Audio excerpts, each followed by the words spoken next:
Hello students, आप सभी को एक्सलेंट एजुकेशन चैनल में वेलकम है।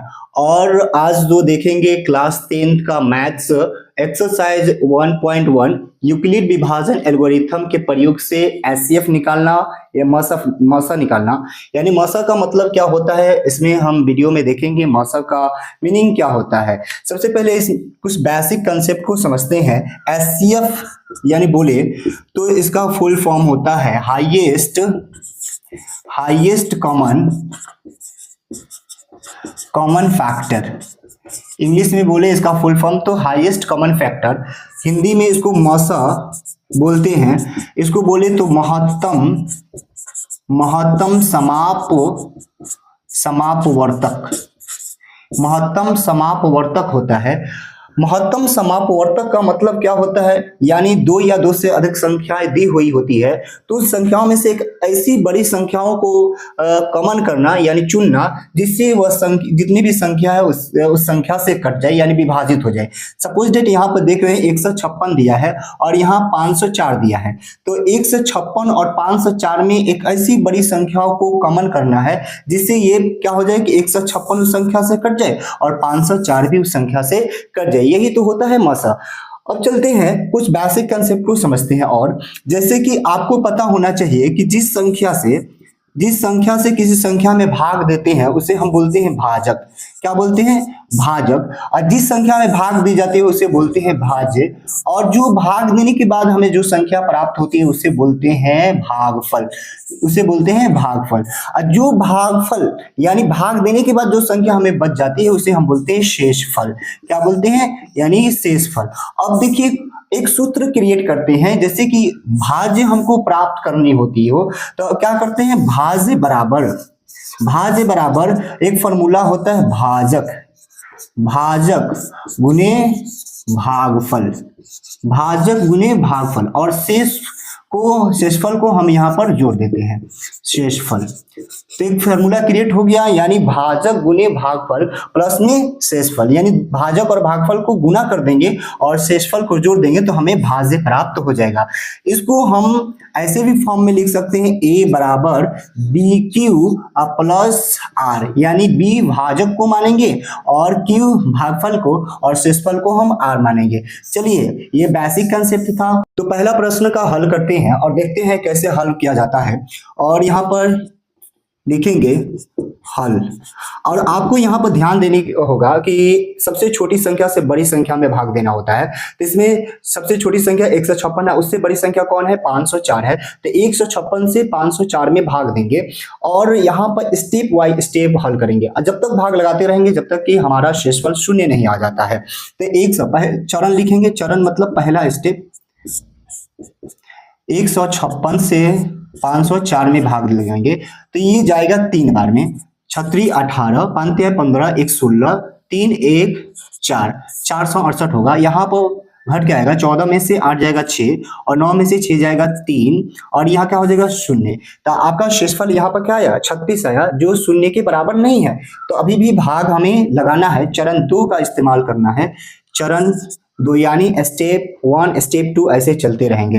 अब देखेंगे यहाँ पर कुछ बातें लिखना होगा, जैसे मैंने बताया था कि यानी भाज्य बराबर क्या होता है? भाजक गुने भागफल प्लस में शेषफल। तो यहाँ पर लिखना होगा कि 504 बराबर 156 गुने 3 प्लस में 36।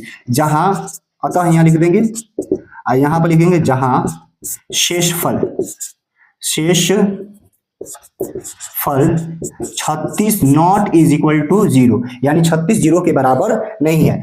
अब 0 के बराबर नहीं है तो फिर सेकेंड स्टेप अपनाएंगे, चरण 2 लिखेंगे और फिर हम क्या करेंगे? शेषफल से इस भाजक में भाग देंगे, शेषफल से भाजक में 156 में। तो ये 4 बार में जाएगा। कितने बार में जाएगा? 6 चौक 24 के 4 और 3 चौका 12 और 2 14। यहाँ पर क्या हो जाएगा? 2 हो जाएगा। यहाँ पर क्या हो जाएगा? 1, ये 0। अभी भी क्या होगा? यानी अभी भी शेषफल हमें 0 प्राप्त नहीं हुआ, तो स्टेप और भी अपनाएंगे। यहाँ पर फिर लिखना होगा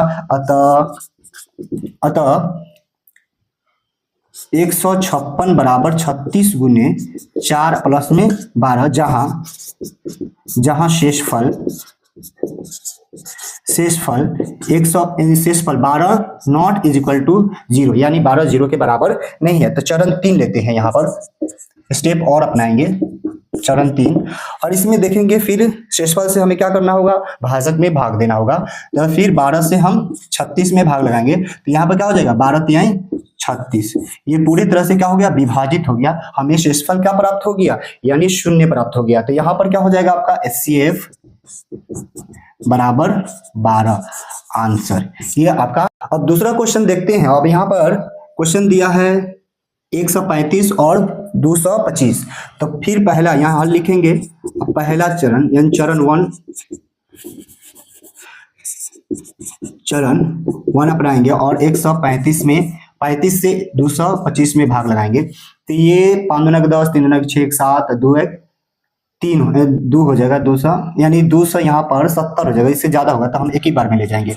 135 ये क्या हो जाएगा 0, 12 में से 3 जाएगा तो बचेगा आपका 9, ये क्या हो जाएगा 0, क्या हो जाएगा 0। अब फिर हम स्टेप अपना रहे हैं, यहाँ पर लिखेंगे यहाँ 225 बराबर 135 गुने 1 प्लस 90। यहाँ शेषफल यहाँ पर 0 नहीं है, जहाँ शेषफल 90 नॉट इक्वल टू 0। फिर स्टेप अपनाएंगे दूसरा, चरण 2। और यहाँ क्या करेंगे, 90 से भाग देंगे 135 में, तो कितना बार है 180, ज्यादा हो जाएगा तो फिर एक बार में ले जाएंगे। तो यहाँ पर क्या हो जाएगा 5, 12 में से 9 जाएगा तो यहाँ पर बच जाएगा 12 में से सॉरी यहाँ पर 13 में से 9 जाएगा तो बचेगा आपका 4, क्या बचेगा 4 बचेगा। यहाँ पर आपका 4 बचा, यानी 45 शेषफल बचा। फिर यहाँ पर लिखेंगे यहाँ 135 बराबर 90 गुने 1 प्लस 45, जहाँ शेषफल 45 नॉट इज इक्वल टू 0, यानी शेषफल जो है 0 के बराबर नहीं है। फिर हमको चरण 3 अपनाना पड़ेगा, यानी स्टेप 3 फिर ले चलेंगे। अब क्या करेंगे, 45 से हमें 90 में भाग लगाएंगे, तो 45 गुना के क्या हो जाता है 90, यानी शेषफल आपका क्या हो गया 0 आ गया। तो आपका HCF क्या हो गया, HCF बराबर 45, जिससे पूरी तरह से कट जाता है, वही भाजक को ही हम HCF कहेंगे। यहाँ पर देख सकते हैं, यानी 45, इसका आंसर 45 हो गया। अब तीसरा प्रश्न को हल करते हैं। मैंने पहले ही बता दिया था कि यानी छोटी संख्या से उसे बड़ी संख्या में भाग देना है। तो यहाँ पर छोटी संख्या क्या है 42 है, उसे बड़ी संख्या 455 है। तो हम क्या करेंगे, फिर स्टेप 1 अपनाएंगे, चरण 1, और भाग देंगे 42 से 455 में। तो कितना बार में जाएगा, एक बार में पहले लेते हैं 4 यानी 42, तो यहाँ का बच गया 3, यहाँ शेषफल 0 और यहाँ पर फिर 5 उतरा। अब 5 यानी 35 42 से नहीं विभाजित होगा, तो 5 उतारे हैं तो यहाँ पर 0 लिख देते हैं, ठीक है। और यहाँ पर शेषफल क्या हो गया 35 आ गया। तो यहाँ लिख सकते हैं फिर कि जहाँ 455 बराबर 42 गुने 10 प्लस 35 यहाँ जहां ना लिखकर यहाँ पर अतः या यहाँ लिख सकते हैं, यहाँ लिखेंगे जहां शेषफल 35 not equal to 0, 35 not equal to 0 यानी शेषफल 0 नहीं आया है। तो फिर हम चरण 2 अपनाएंगे, चरण 2। अब क्या करेंगे, फिर 35 से हम 42 में भाग लगाएंगे, एक बार में जाएगा। तो क्या बचेगा, यहाँ पर 7, यहाँ 0 हो जाएगा।